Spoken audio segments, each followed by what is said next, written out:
Hello दोस्तों, नमस्कार, प्रणाम। कैसे हैं आप लोग?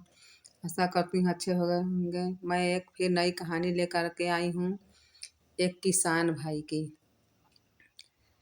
नारद से नादवा कैसे बन गए? नारद जी नादवा कैसे बन गए?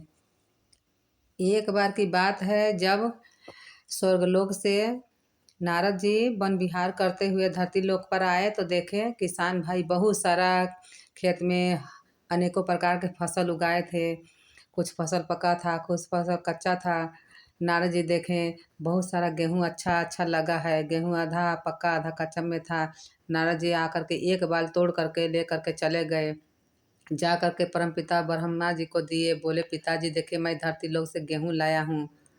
तब ब्रह्मा जी उस गेहूं को मल करके देख रहे तो उसमें से 12 दाना निकले गेहूं के।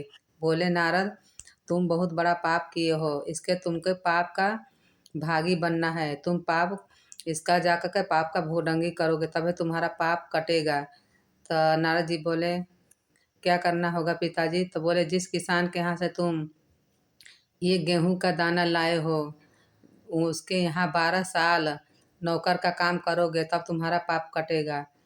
ब्रह्मा जी की आज्ञा ले करके नारद जी धरती लोक पर के चले आए, जहाँ किसान भाई रहते थे।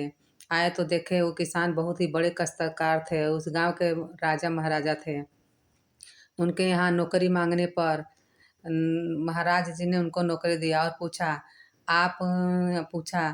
कि तो आप कौन है, कहाँ से आए हैं? तो बोले कि मैं एक काम करने वाला अतिथि हूँ। आप लेबर समझे, नौकर समझे, मैं काम करना चाहता हूँ। आप मुझे नौकर रख लीजिए। पूछे कि आपका नाम क्या है? तो बोले कि मेरा नाम नादवा। नारद जी बोले, मेरा नाम नादवा है। तो कहे, ठीक है, मेरे घर में बहुत सारा काम है। आप आइए, गैया को चारा चारा चुनी डालिएगा, काटा करिएगा। फिर घर में खेत में आपको बहुत सारा काम करना होगा। नारद जी बोले, जी महाराज, मैं कर लूँगा। तो उनके साथ महाराज जी के साथ नारद जी अपना पूरा दिन भर काम करते, रात को खा पी कर फिर सो जाते। फिर मकर संक्रांति का त्यौहार आया तो नारद जी बोले, महारानी जी बोली नारद जी से कि नारद, तुम हमको मकर संक्रांति नहाने के लिए गंगा सागर ले चलना है। तो नारद जी बोले, ठीक है महारानी, मैं ले चलूँगा। महाराज जी से आज्ञा ले करके महारानी गंगा सागर नहाने के लिए चल दी। उनके पूरे शरीर में कुष्ठ रोग से ग्रसित थी। देख रहे हैं कि नारद मुनि लेकर जब चल रहे हैं तो देख रहे हैं कि समय गुजरता जा रहा है। उनको कह रहे हैं, कुछ दूर गए तो देख रहे हैं एक ठो पीप मवाद का गड्ढा था। मार कीड़े मकोड़ा पड़े थे। बोले थे, महारानी, आपका समय निकलता जाओ, आप इस गड्ढे में नहा लीजिए। तो महारानी बोली, मैं इस गड्ढा में नहीं नहा सकती हैं, तुम कैसी कैसी बातें करते हो?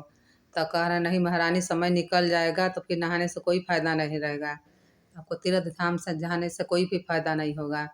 नारद जी की बात पर महारानी गुस्साने लगी। नारद जी उनका बाँह पकड़ करके गड्ढे में ढकेल दिया। जब गड्ढा में ढकेल दिया, महारानी निकल करके आग बबूला होकर के बोलने लगी, अब नहीं गई कहीं। बोल रही, चलो घर।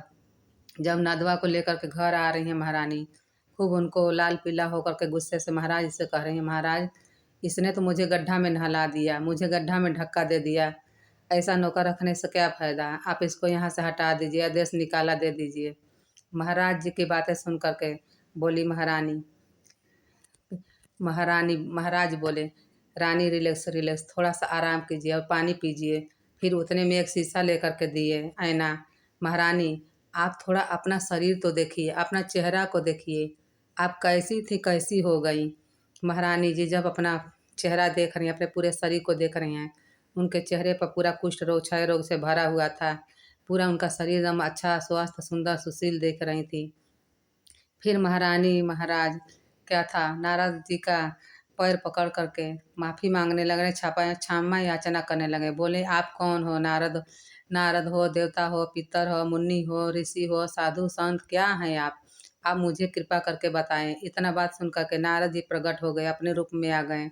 बोले, महाराज, मैं नारद हूँ। मैं आपके यहाँ भेष बदल कर नादवा या नाद के रूप में आपके यहाँ काम करने के लिए मेरे पिताजी ने भेजा था। मैं क्योंकि आपके यहाँ से एक बाल चोरी करके ले गया था, उसी बाल में से 12 गेहूं का दाना निकला था। मेरे पिता ब्रह्मा जी ने आपके यहाँ नौकर का काम करने के लिए बोला था कि तब मैं पाप मुक्त हो गया। अब मेरा 12वां वर्ष बीत रहा है और मेरा पाप मुक्त मैं हो गया हूँ। अब मैं यहाँ से जा रहा हूँ। इतने में नारद मुनि अंतर ध्यान हो गए।